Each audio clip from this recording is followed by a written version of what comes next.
Okay,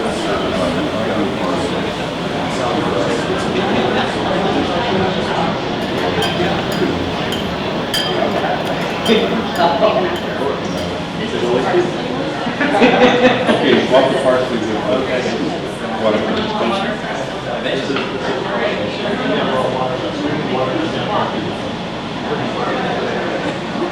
Okay, we're ready to get started with our next course. This soup is affectionately called dragon's blood soup. I did not slay a dragon. Dragon's blood soup does come from the center of this dragon fruit. It's got a black and white studded pulp on the inside and scraped out the same way that you would in avocado. If you do not handle those seeds a certain way, aka if you blend them, similar reactions can come to your body in latex the same way that you make pie seeds and things like that. So I do not puree those seeds, which is often where you see dragon fruit comes when you went to the smoothies and stuff like that.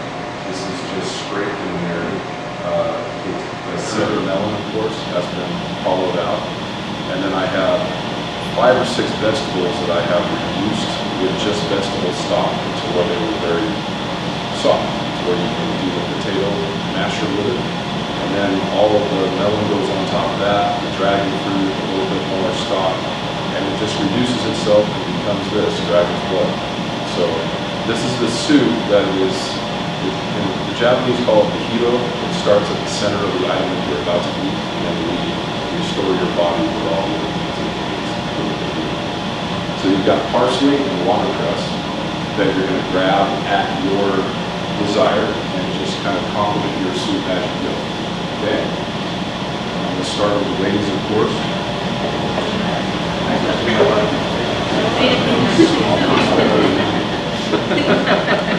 And you're just going to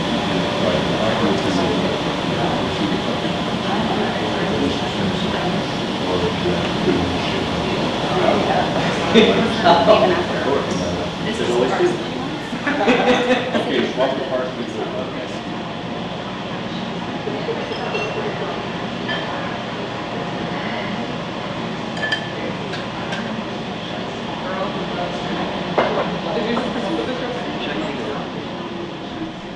This is the most important course tonight for you to masticate properly. Chew your food thoroughly. Take your time. That's why the presentation is so flamboyant and overkill. You can't get through 5 leads if you take your time and chew thoroughly. So it's not designed to be wasted. It's designed to make your body feel plentiful and that you have more than you need. The oranges are just Supremes out of a fancy navel orange. Nutritionally speaking, the white part of the orange, the pith, is the best part for you. So when you're at home peeling oranges, leave a lot of that white pith on there. It's good for you. For the sake of presentation, no chef in their right mind would put it out like that. You get Supremes. The tomatoes, we all recognize the red and yellow tomato combination, except for those are actually not grape tomatoes or the plum tomatoes. Those are both a much rarer strawberry tomato. Those are both strawberry tomatoes. Now they rated by size, so cherry has to be a certain size, grape has to be more oval like a football, strawberry has to be more strawberry shaped. And weighted. It has to be the weight of a strawberry individually.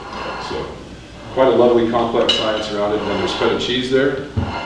Help yourself get in as you feel comfortable. There's a perfect example. We're trying to teach my dog. These are hydroponic farms. They don't grow in dirt. They don't grow in water. They start in a styrofoam little pod that dissolves, and that's all that is left. There's no dirt to rinse off.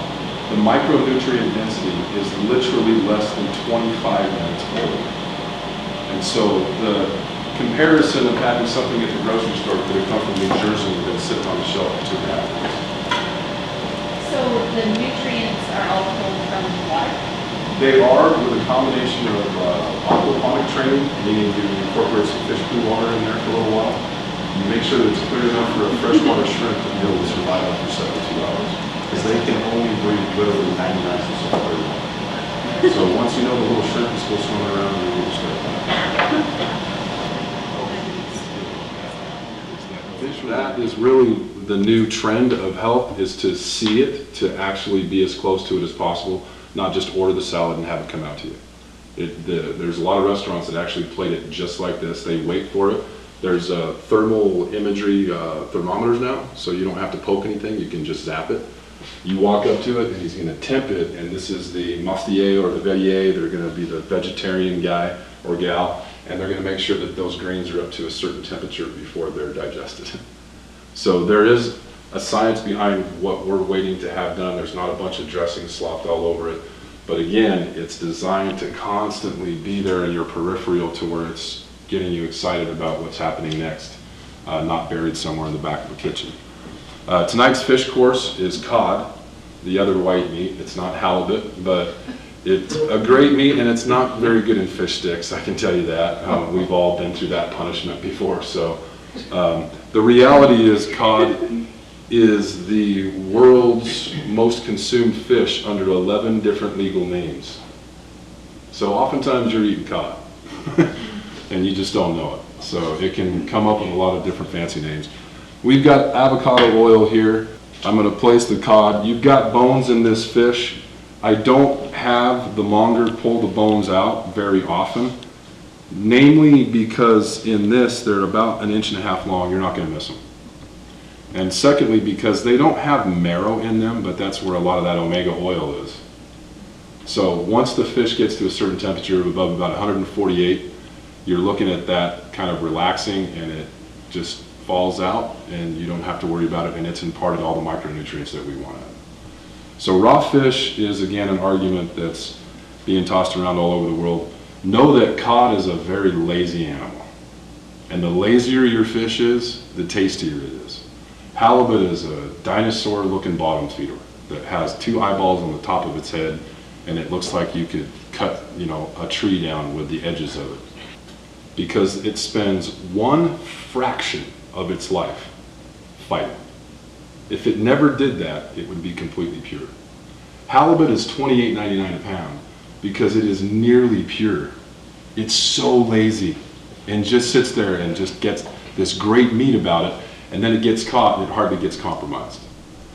As opposed to you trying to chase down a chicken to wring its neck, it will foul its meat. You have to humanely harvest the animal, and it can't know that it's happening, or it will foul itself. So the similar thing in seafood, in the sense that the more struggle that it has to go through in the belt of mercury, you can call it fresh ocean catch, but it's been traumatized, it's got hemorrhaging in its eyeballs, its gills are not going to be completely flush, it hasn't been properly oxygenated, and it's going to be bad for you, as fresh as they say that it is. So look for lazy fish that hang out at the bottom of the ocean, okay? So right now we've got just a salt and pepper blend, the piece of cod, a little bit of avocado oil underneath. I've got this fresh thyme. Okay, so if you look here, which is which? What's what? You don't know until you smell. Help yourselves, grab a little pile, wrinkle it up in your hand. Look at the blades. Okay, this is called the length or the width of the blade. Each one of these blades is a little bit thicker and longer than this one. So there's clearly a difference between these two, but it's very tricky to tell. One is fennel, one is dill. So here's the dill. Dill is longer and wider in the bristle, in the blade. This must be the fence. That's the fence. And this is basically the top of anise.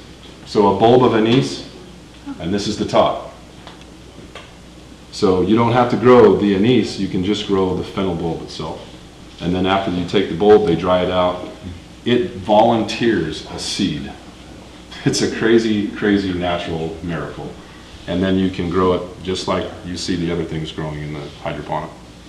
So it takes a little while to culture it and to harvest it, but once you get it going, it grows like a proverbial weed. So we've got some of the anise, the fennel, excuse me. We've got some dill. Everybody knows that dill goes great with seafood. We've got a slice of Meyer lemon and a blade of ginger. That's a thinly sliced piece of ginger. Trim out the outsides, cut it. Ginger is a very coarse, porous, like fibrous root, also known as galangal, and it has this big, tall bush up top of it. So you're basically eating a tree root. It's It's very fibrous. You grate it sometimes, but the palate appreciates it the most when it is cut with the grain. It is the least toxic to the body, and it receives it more as medicine at that point. So don't be afraid of that big blade of ginger in there. You can suck on a little bit. If you want to take a bite out of it, feel free to. Of course, it's not going to harm you at all. If you want to be a soldier and ingest that whole thing, be ready for some inferno. So that's it. We're going to put a little bit more olive or avocado oil on top. You can use coconut oil, but it really is going to influence your final flavor. It's going to permeate everything, and it's going to taste very coconutty. So avocado oil having a viscous point that's above 500 degrees in some cases, usually it's about 380, but some of the organic first cold press can get about 400 and something degrees before it splits or breaks. So it's perfect to cook with.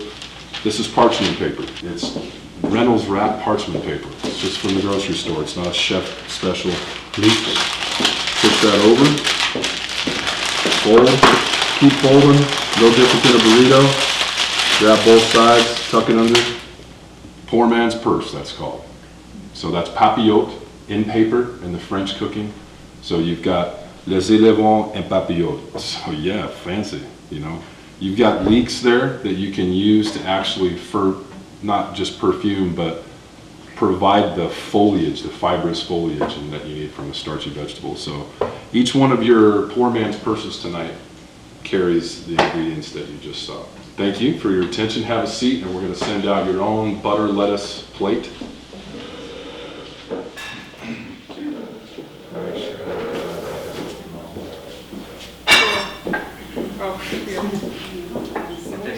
You just say it.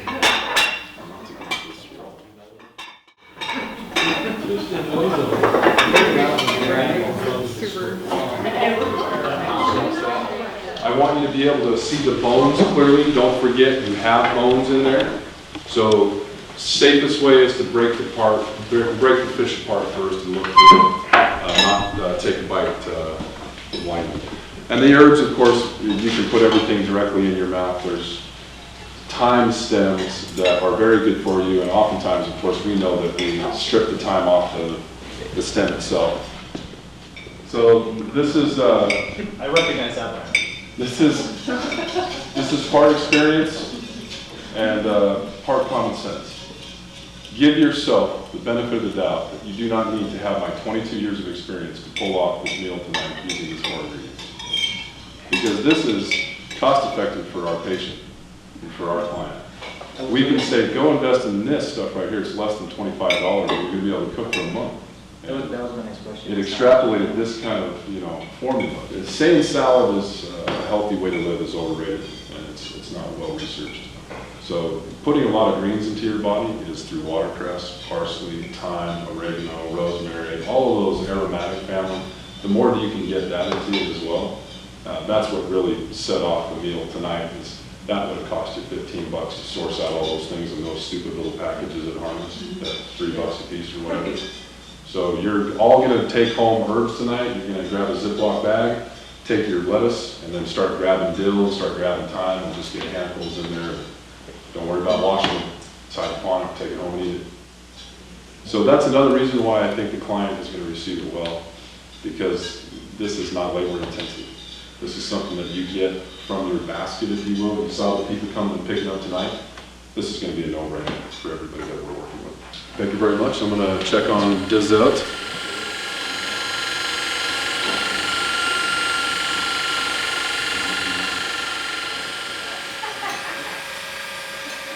One of the most famous desserts in the entire world. It's called chocolate soup. And essentially that's what we call cocoa. We put it in a mug in America.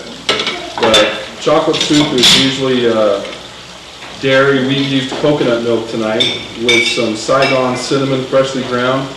I've taken egg whites and turned it into a meringue, so I'm turning it into a marshmallow. So you're going to drag your little marshmallow through your hot cocoa. So the sweetness is coming primarily from the stevia that also has chocolate in it already, so a natural chocolate oil, no sugar. The cocoa itself, I will have Nicole drop off, and so you can see the